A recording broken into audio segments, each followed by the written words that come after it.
All right, today we're diving into a story that is just wow. It's all about trust, about loyalty, and about one man who went to some pretty extreme, you might even say cruel, lengths to figure out who really, truly had his back. It is a wild ride, so let's get right into it. So let me ask you something. How well do you really know the people in your inner circle? It's a question we don't often stop to think about, but it's the absolute core of the story we're exploring today.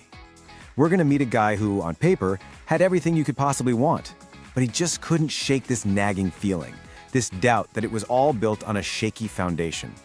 So he decided to find out the truth, in probably the most dramatic way you could imagine. Okay, so meet Dan. This guy is at the absolute peak of his career. He's just landed a massive promotion, he's financially set, and he's got a wife, Victoria, who he completely adores and spoils rotten. So from the outside looking in, life is perfect. But, just under that shiny surface, the people closest to him are starting to whisper, starting to plant these little seeds of doubt. And here's the thing, this doubt, it isn't coming from just anywhere. The very first warning shot comes from his own best friend Lawrence. He's basically telling Dan, hey, your wife Victoria, I don't buy it. You're just throwing money at her hoping she won't leave you again. Ouch. And if hearing that from his best friend wasn't enough, that doubt is immediately backed up by his own sister, Betsy. She hits him with a really painful memory, reminding him that Victoria once left him high and dry right before their wedding, all because he was broke. Now, just stop and think about that for a second. The two people he should trust the most in the world, his best friend and his sister, are both telling him his wife is a complete fraud. So you can imagine, these warnings are just eating away at him. He can't live with this uncertainty anymore, so he hatches this plan, and it's a drastic one, a truly intense plan. He decides he's going to fake a complete and total mental breakdown just to see who would actually stand by his side when he had absolutely nothing left to offer. And I mean, he goes all in. The transformation is just shocking. One minute he's this high-powered executive, totally in control. The next, he's erratic, he can't take care of himself, he's becoming aggressive, he's not making any sense. He turns himself into a total burden, and in doing so, he puts everyone's true character right under the microscope. So how does his wife, Victoria, react? You know, the one everybody was so suspicious of? Well, her response is stunning. She is an absolute rock. She takes care of him 24/7, even when he gets aggressive. She refuses to even consider sending him to an institution, and when the bills for private care start piling up, she starts getting ready to sell everything she owns, her jewelry, her clothes, even family land, just to pay for it. And his best friend, Lawrence? Well, his reaction is the exact opposite. It's like he didn't even hesitate. He immediately runs to their boss, says Dan has lost his mind, and swoops in to take over his promotion, his office, his clients, the whole shebang. He doesn't see a tragedy, he sees a career opportunity. So what about his sister, Betsy? Well, her first thought isn't, oh no, my brother. It's, oh no, his money. She immediately starts attacking Victoria, insisting that Dan be put in some cheap hospital to protect his savings. And when it comes to actually helping, nope. She refuses to lift a finger, saying it's Victoria's duty, all while claiming she's too broke to help out.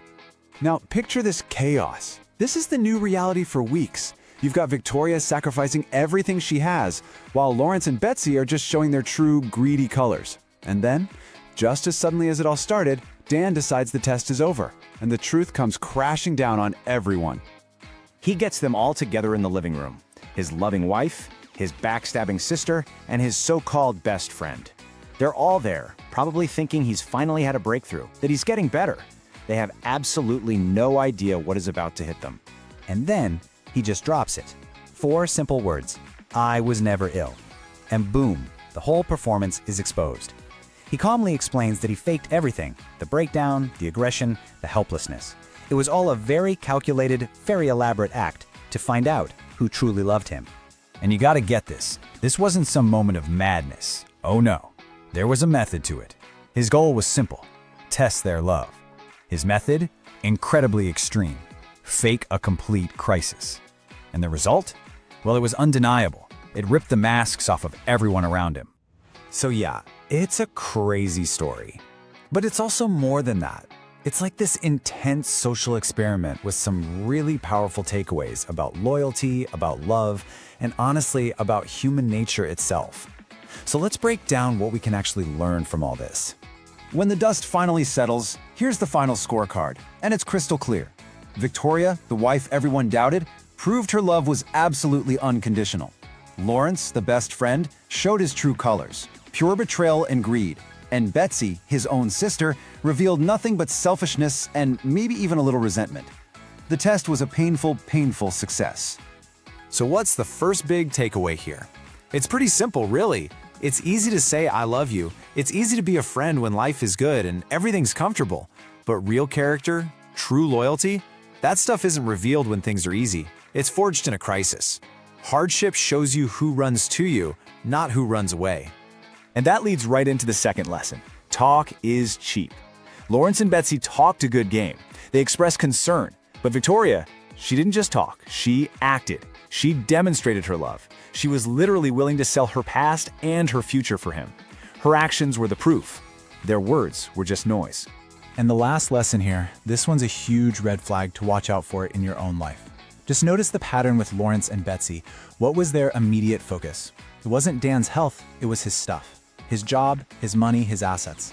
When someone's first instinct during your crisis is to protect what you have instead of protecting who you are, well, that tells you everything you need to know. So I'll just leave you with this final, kind of challenging question to chew on. If you were in Dan's shoes, if everything you had was suddenly stripped away, who in your life would actually step up? It's a tough thought, for sure, but maybe one worth considering before a crisis ever forces you to find out the hard way.